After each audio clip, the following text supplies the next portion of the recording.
Nuwun para pamirsa, pandhemen waosan cariyos basa Jawi ingkang wonten papan pundi kemawon.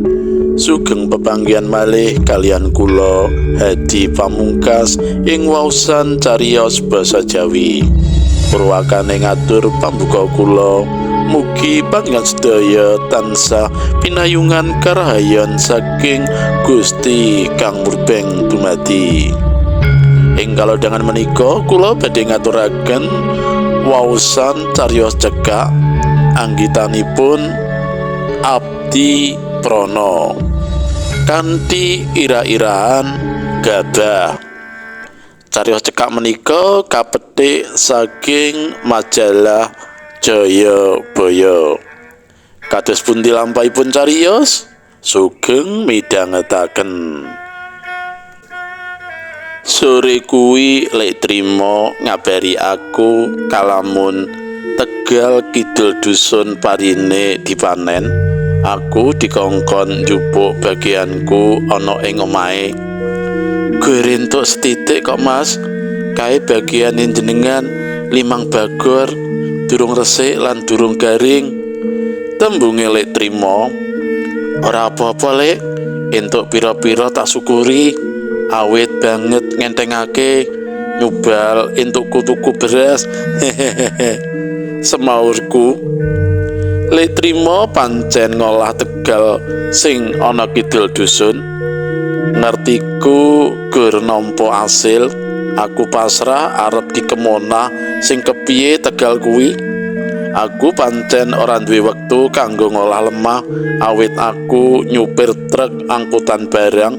Bojoku dodolan soto ana ing papan wisata Tirtawening, uga ora duwe wektu kanggo nggarap lemah. Sak temene alesan sing baku, aku lan bojoku ora trampil tetanen. Dina teruse aku njupuk gabah ing omahe lek trima. Pranyata bagore gede-gede, motorku ora bisa nggawa loro. Arep nggawa truk ya tanggung. Dilalah dina kuwi alan anakku ana ngomah sekolah prei jare dinggo lomba olahraga SMP sak kecamatan. Lan rewang ana bapak njupuk gabah ana omahe lek trima nganggo motormu, nanging nggonjok lambarono kain sing wis ora kanggo ya, dimen ora blarut. Diseleh ngajeng napa mboten saged ta Bapak? Pitakone Alan. Ora bisa, bakore gede-gede, senadyan motor metik tetep ora sedeng yen diseleh ngarep. Nggih Bapak. Senadyan isi SMP, Alan wis trampil numpak pit motor. Ora gur trampil ngepit, nanging uga trampil nggawa barang-barang kanthi pit motor. Aku ngelangsir kaping 3, dene Alan kaping pindho. Gabah panenan Tegal Kidul dusun wis tekan omah. Enggal wae aku nggelar kepang ana latar ngarep arep tanggo mepe gabah. Jaman saiki mepe gabah isih nganggo kepang kalebu longko, awit padatan gelarane wis nganggo deklit utawa plastik. Nanging aku tetep nganggo kepang. Rumangsaku garinge luwih sampurna. Ngepasi nyuntaki gabah ing kepang bagor dak kebutke. Dilalah kok ya ana gabah sing mencelat mampir mripat. Walah, mripat rasane dadi pedes perih. Rumangsaku ya gek mari, nanging kok ora sengaja malah dak ucek-ucek. Mari sedelok nanging krasa maneh lan luwih gatel. Mripat sing pating kruget rasane ora dak rasa. Aku ngrampungake anggonku mepeng gabah, mripat krasa sulap. Mula aku njur nganggo kacamata. Gara-gara gabah aku kudu ngapeli dokter Tini diwenehi obat tetes mata, rada suda, perih lan gatele. Sesuk gabahe aku wae sing mepe, jenengan leren wae Pak. Untung pas prei Coba yen wayahe nyambut gawe gek mripate Sulaya, apa ora rugi njaba jero? Bojoku gemremeng karo ngompres mripat tengenku. Tengah wengi ana swara brisik ing emper. Bojoku niliki metu, jari Bagore padha bolong dicacah tikus, gabahe mabrut-mabrut ana ngemper. Esuke bojoku muring-muring, gabah sing mawut dipangan pitik lan sing gawe nesune bojoku, pitike kok iya nelek ana ngemper. Pitike kok ya ora gelem nelek nyang toilet to, Bu. Embuh, bojoku sewot. 3 dina gabah dipepe, wusanane garing lan wis siaga diselepke. Rada susut, saiki kari 4,5 kresek Bagor gedhe. Bagor tak ganti anyar, ana warna biru ing saben poncot Bagor. Rada apik kualitase, lorotan saka pabrik pakan lele. Isih kerasa perih, tembunge bojoku karo migatekake mripat tengenku. Ora, wis mari ki, rasane wis kepenak. Ya wis, gabahe disimpen wae ya, berase isih, yen beras nipis nembe diselepke. Iya, aku manut. Alan menyang endi? Dolan karo kancane. Gabah dak simpen ing iring omah, sisih wetan dak toto dhuwur lincak lan dak tutupi plastik, aman saka tikus. Wektu terus lumaku, aku wis mlebu nyambut gawe, seminggu ora mesti mulih. Gumantung menyang endi anggonku ngirim barang. Nalika nembe ana paran, ditelepon bojoku, jare gabah ilang sak Bagor. Walah, gek yo sapa sing njupuk? Jare bojoku maune ora ngerti, awit pancen ora gatekke. Nanging nalika arep nyelepke nembe ngerti kalamun gabahe ilang sak Bagor. Gabahe diselepke karo tengah Bagor, isih ana 2 Bagor ing omah, isih duwe cadangan pangan. Jari biyungku mbiyen ati ayem yen isih duwe gabah, nanging atiku ora ayem awit aku kelangan gabah sak Bagor. Entuk prainan 3 dina kanggo tilik omah, aku ora kandha yen arep mulih. Tekan omah bojoku prembik-prembik ngampet tangis. Gabahe ilang meneh, Pak. Tangane srikutan ngulapi lo. Ilang meneh kabeh sak Bagor. Aku njur njujuk iring etan omah, niliki gabah sing kari sak Bagor. Wingi esuk isih ana, iki mau tak tiliki, lah kok kari siji. Apa kowe lunga saka omah? Iya, wingi awan arisan ana nglumbung dusun. Pikiranku munyer mikir ilange gabah, sing njupuk kok mboko sak Bagor, ora sisan kabeh, gek sapa sing njupuk. Wektu kuwi dusun pancen nembe horeg, ana-ana wae kedadian sing ora kinira.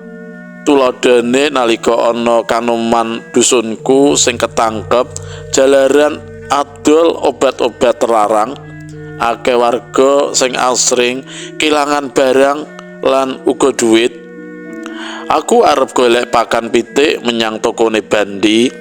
Nalika ngliwati kios Pasar Wage sisih kidul kulon, kok ana bab sing narik kawigatenku. Maune ora dak gagas, nanging nalika tekan kidul kios obras, aku muter motorku bali mang kios tetanen kidul kulon pasar kono. Ing kono aku ngerti ana Bagor sing beda karo liyane. Bagor sing poncote warna biru kuwi sing duwe mung aku. Lah kuwi kok ana kene. Pakde, Bagor niki disate mboten? Pitakonku gur tak nggo pawadan golek sisik melik. Nggih, 3,5 niku Bagor sae. Wingi nggih enten setunggal nanging pun payu. Wah, pengen tumbas kathah yang enten kula. Kantun niku mengke yen enten sing adol gabah malih ke wadahi Bagor kaya ngoten niku Mang Tumbas. Lah sinten sing cadi gabah Pakde? Aku Lese Dul Zaki tiang Pajung, tiange asring mriki. Nggih niku bakul gabah numbasi sinten sing sade ke distorke mriki. Jenengan gadah nomor Dul Zaki nyuwun jen bareng. Gadah sekedap. Pak Hadi njupuk HP-ne. Nalika Pak Hadi nembe buka HP ana pawongan teka mboncengake Bagor isi gabah katone yen ora ya jagung. Lah niki piyantune mriku jenengan rembagan piyambak. Pak Hadi nuding wong sing nembe teka. Kurang ajar tenan, pranyata sing njupuk gabahku wong ora bejaji, ngeyeyet kaya kurang gizi, nanging pancen katon trengginas lan rasa lumrah wae gabah sak Bagor diangkat griyeng. Walah durung-durung kok aku wis ndakwa Allah marang Dul Zaki. Aku banjur nyedak lan rembukan perkara Bagor wadah gabah. Dheweke crita yen ana sing adol menyang omahe. Mangke bar surup teruse ajeng adol malih teng gubuk kula Pajung mrika. Napa bareng kula kepanggih kalih tiange?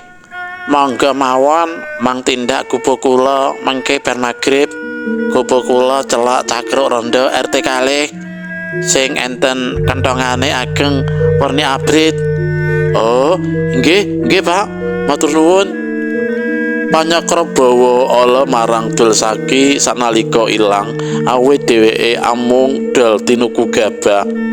Kumesar tenan rasaku kepengin ngerti sapa sing adol gabah diwadahi Bagor Poncot Biru kuwi. Aku ora bisa mulih dhisik, dilalah banku bocor, dadak nambalke butuhke wektu rada suwe. Tekan omahe Dul Zaki aku kepethuk karo wong sing metu saka pekarangan. Apa kuwi wonge? Aku nemoni Dul Zaki dhisik. Tenan wong eleman brukut nganggo pit montor biru kuwi sing adol gabah lan sing didol pancen gabah wadahe Bagor Poncot Biru. Aku telepon bojoku tak kon niliki gabahe. Bojoku ngampet nangis, jare gabahe ora ana. Aku enggal ngoyak wong sing adol gabah kuwi ngebut tenan aku. Anggonku ngebut ana asile, tekan kretek tambak sing liwate buka tutup awit nembe direhab. Aku kasil ana mburine wong eleman lan jaketan brukut. Jaket perangan geger ana gabah 13 nemplek. Aku ngetutke wong kuwi. Tekan papan rada sepi, mbulak lor tambak.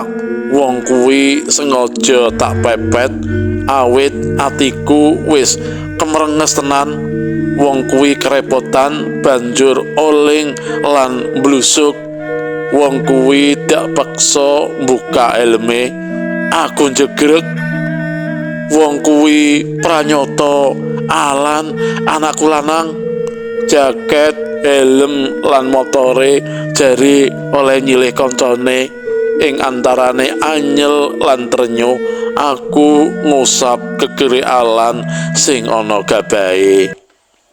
Mekaten waosan cariyos basa Jawi kanthi ira-iraan gabah karipta dening Abdi Prana. Mugi kemawon cariyos kala wau saged dados panglipur manah panjenengan sami. Matur nuwun, rahayu ing pinanggih.